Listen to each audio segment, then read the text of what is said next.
BBC Good Food Show returned for its 23rd year at the NEC Birmingham. There was 4 halls worth of food, memorabilia, well not memorabilia, but cookware, knives, gadgets, the associated different things, stuff to eat, stuff to purchase to use at a later date, along with 5 different stages with celebrity chefs performing demonstrations throughout the different days. The show lasted for 5 days, and I went on the Friday. Now, of course, it takes to plan your day. There should have been a good emphasis to plans, because I missed a lot of what you may wish to have seen, and didn't get to film as much as necessarily I should have. Okay, so the live stages, there were demonstrations by the chefs throughout the days, and I filmed Brian Turner on one of his days demonstrating on the Belling Live Cook stage, and I should have possibly not filmed the entire show, but I didn't want to be rude to the chef, so I kept filming, and all I wanted was a bit of footage to demonstrate what you were missing. Although Chef Turner jokes that one of the main reasons to go there was for all the free produce, that is one of the big values for why you go to the show, to taste all of the really nice foods that were available. The other one that they possibly didn't sell as much is that if you think of it like a rock concert, it's like 5 stages of celebrity chefs performing the shows, as well as the Super Theatre itself, which is a live show. And you're basically going there to see up close and personal the celebrity chefs performing their acts, and then there's the book signing, so you could possibly get your show guide signed or your books if you take them with you. It might have been an idea to have, say, a bookstore at the place so that you could purchase the celebrity chef books. I did not see one around, but there's always the chance with like 4 halls worth of things that I could have easily missed if there was only one bookstore, for example, or if it was small. However, I think I got a good feel of what was going around. There was the World's Cheese Fair as well, which was occurring, which judging was still performing when I visited, so I could not tell you who won. However, there was a lot more cheese stalls than I expected in the main hall as well. For example, I would say 40% of the food vendors were cheese sellers. Perhaps they were the sellers involved in the World Cheese Fair, and they wished to be there so they could demonstrate their produce live as well as take part in the events. It's hard to say. But I didn't notice as many winter-themed fairs as I expected. For example, the mulled wine would have been a good one to sell, and turkey and different things. But most of it was cheeses and artisan fudges and sweets, and there were a couple of meat vendors. The one of the nicest ones was the sausage vendor, which was 70% meat, and it was a reasonable price as well, and very tasty and juicy and very full of flavour, which is quite rare in some sausages to maintain such a flavourful, authentic taste, I would say. And the best, I would say, of the show was the Authentic Fudge Factory, and they had cherry bakewell flavoured fudges amongst others. And the only downside is the price was demonstrated in their artisan, and there, for example, it was a cube about that big for £3, or 3 little tiny squares for £3, or 2 packs for £5, and you would need a lot more restraint than I would have to appreciate the flavour and not just devour all of the fudge in one go, At those prices you're going to want to savour it and take a little. I would not have that restraint. Now, downside with the show is the layout is they didn't really highlight the 6 power producers at the product there, which were, of course, the Fudgy Kitchen, which I possibly just called Fudgy Factory.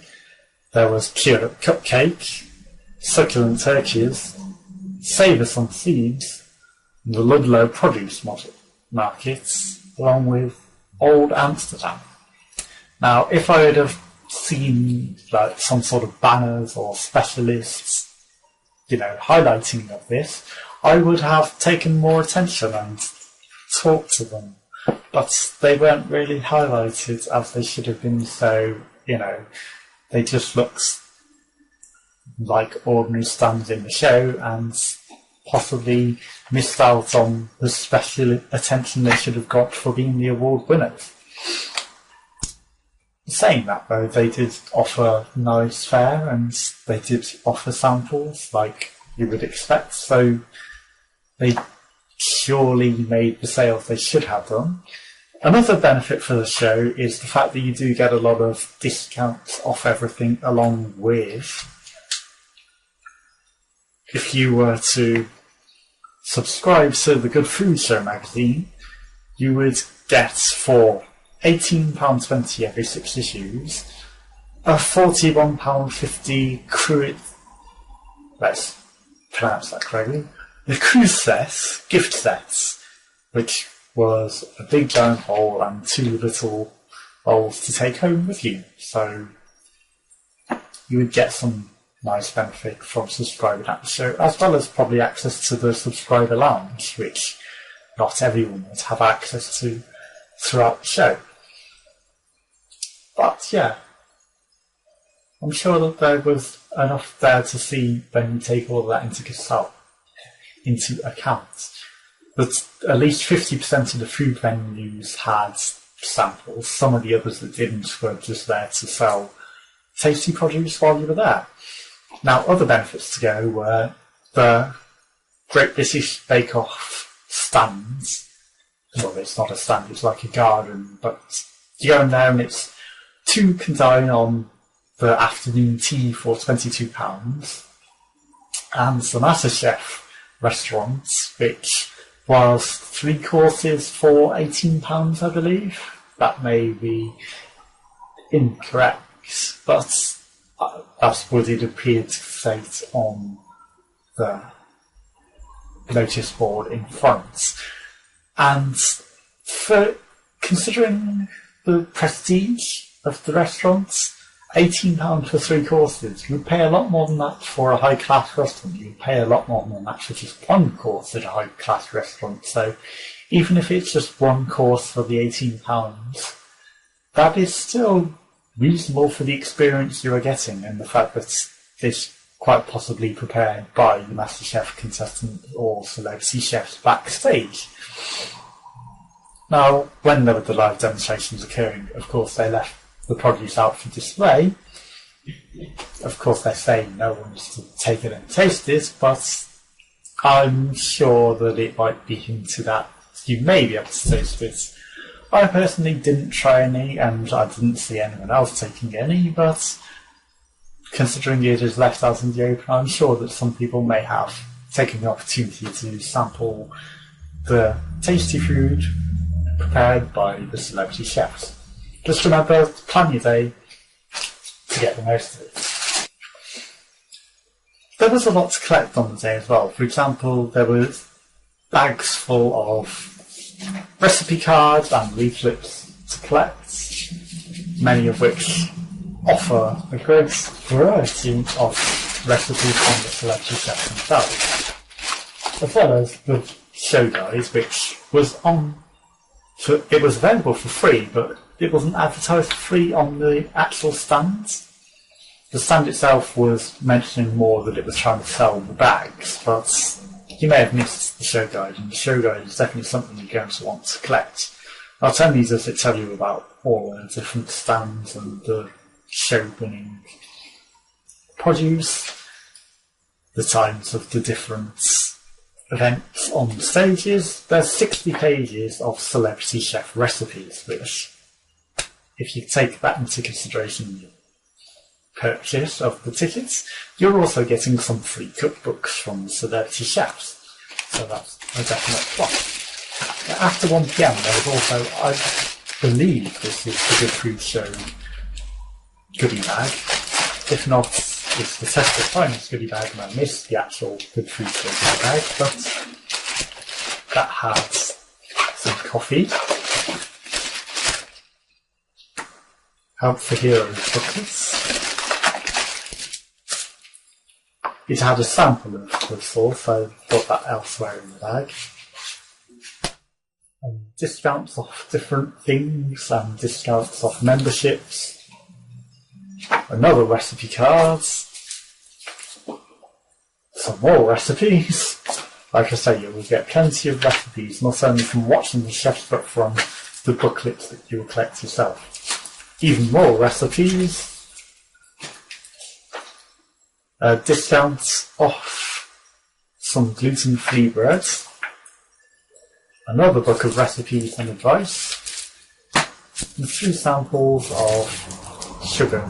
It says sweetness from a leaf, but it's actually sugar sachet rather than a leaf, as you would expect from its description. But that's only a minor issue. But yes, there's definitely plenty of reason to go, and I reckon it was of good value for money. And considering that you can buy the winter and the summer festivals for example, it's 50% off buying the 2 separately, that is a really good bargain for what you get. And as long as you plan your day and make sure you pick the right day for who you want to see, make sure you get it down, which stages you're going to go see, what you can go and explore during the time off, where you're going to eat, just to make the most of your day, because you will miss things. For example, you go to the super theatre on your way out, you go to the Lakelands supermarkets, and then you carry on around the rest of the produce. Just make sure you plan your day. If you don't, you'll miss things. Like in the press office we were told it's a baklava selection box. I could not see anywhere in the actual event where these came from, but they were some very tasty produce, and I would have liked to have seen more from their range and seen what they had to offer. But I know for a fact that there would have been a lot that I missed that I would have liked to have seen, just because I didn't plan it as well as I should have. And if I'm lucky enough to go again next year, I will definitely plan better. I will film more of the actual award-winning produce, because I will know that I will have to look in the guide for where they're located, rather than having them highlighted out in the stages I expected. I expected a bit of a big show of them, so that, you know, they drew in crowds, but minor things, you know. I'm sure they still got enough footfall to compensate for that. But it's definitely a good show, and definitely good value for money, because you do get to go really close to the stages and up close and personal to the chefs. And for example, Chef Turner was perfectly happy for me to approach him and ask his permission to film. I'm sure as a normal paying guest, you could go up to him and ask for signatures, and he might have even been open to a full conversation. Maybe he might be busy, who knows, but you know, he was walking around and free to talk to, so other chefs will have been available. And the one that stood in the stage during his show, that's just what happens at these events. So definitely book your tickets for next year if you're watching this, considering. And I hope you have a nice time. I will see you around. Thank you for watching.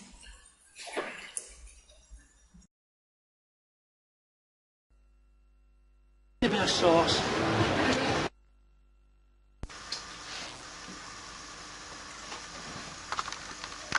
A little bit of sauce.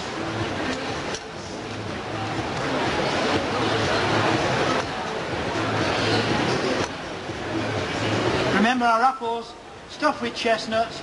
Ladies and gentlemen, you've been a lovely audience. Thank you for staying with us. Don't forget to join the competition. If you're not in it, you can't win it. Have a good show. Thank you very much and good night.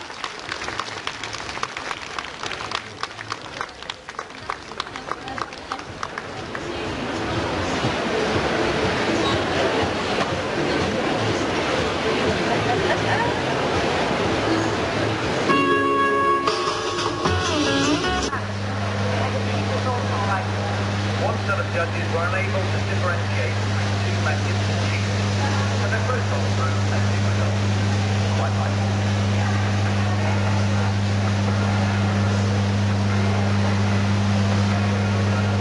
Why? See, and I've been up.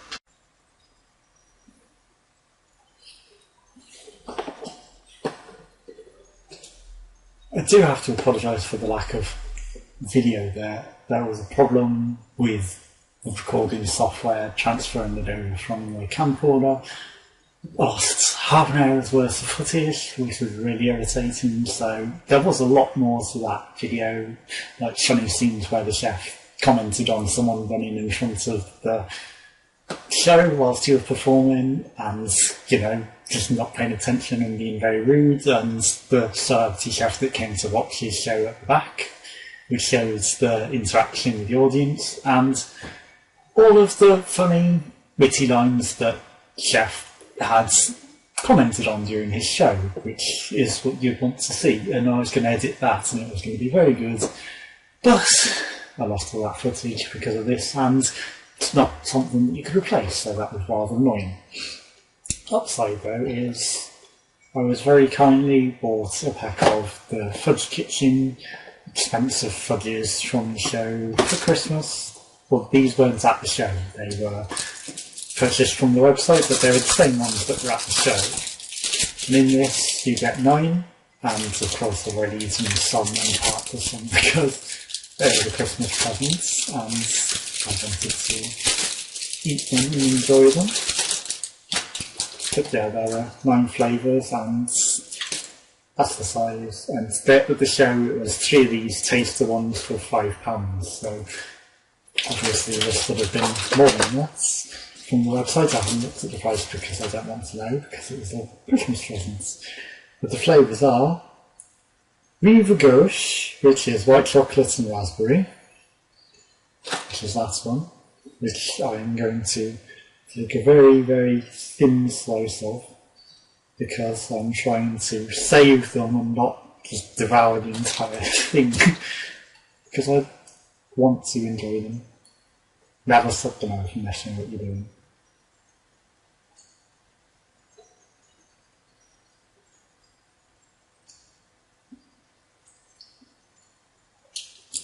You can definitely taste the raspberry in it, and there's the crunch as well, which I wasn't expecting, because you can't really see the raspberry pieces in it, but obviously they are.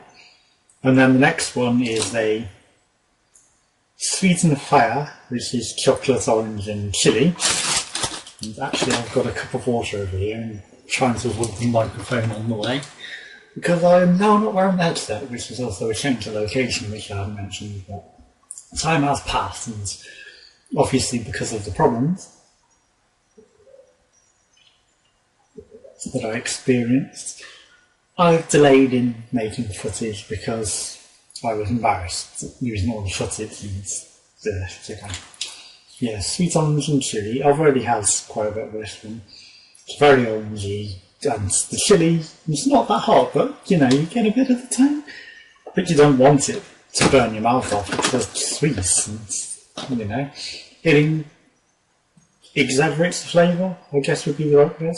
I was going to use a different word, but exaggerate would probably be. Accentuate was the word I was going to go for, but I'm not sure that's quite right, is it? But it's very orangey without being overpoweringly orange, because I'm not the biggest fan of some orange sweets that just pile it on that proper orange, that artificial orange. But these people have a way of making it taste nice, so good going for them.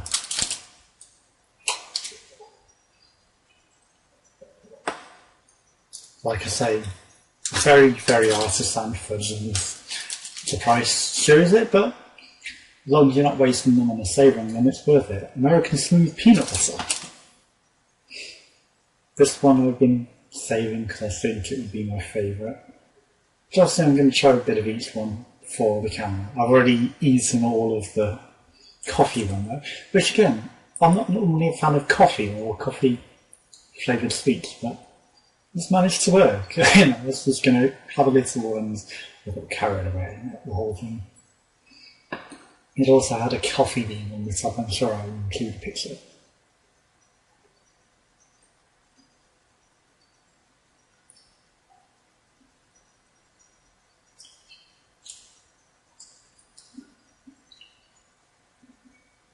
Definitely tastes from peanut butter. It's also got the texture of peanut butter, which I wasn't expecting. Because it looks like a fudge, but, you know, it's got that, I don't know, tongue coating capability of peanut butter. I guess would be the correct word. But again, some of these were available to taste at the show, and they cut more off than I'm obviously cutting for myself because I'm trying to savour them. But yeah, you could try them out. The selection they had available, purchase them. So I think there were bigger cubes available for £5 as well if there was one particular flavour you liked over the others. Sea salted caramel, which was stuck to the tube.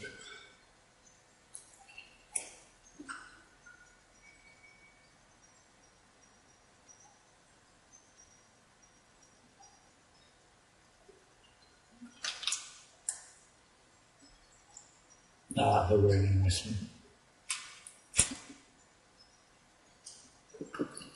That would probably be the one I'd buy if I was buying the whole big.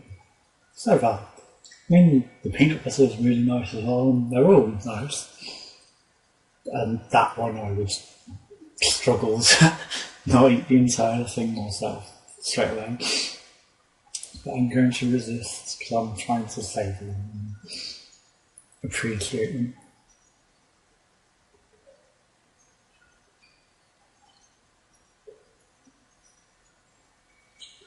That's one rinsing my mouth up between each one to get the full appreciation of the flavour. But again, you know, I'm going through them fairly quickly.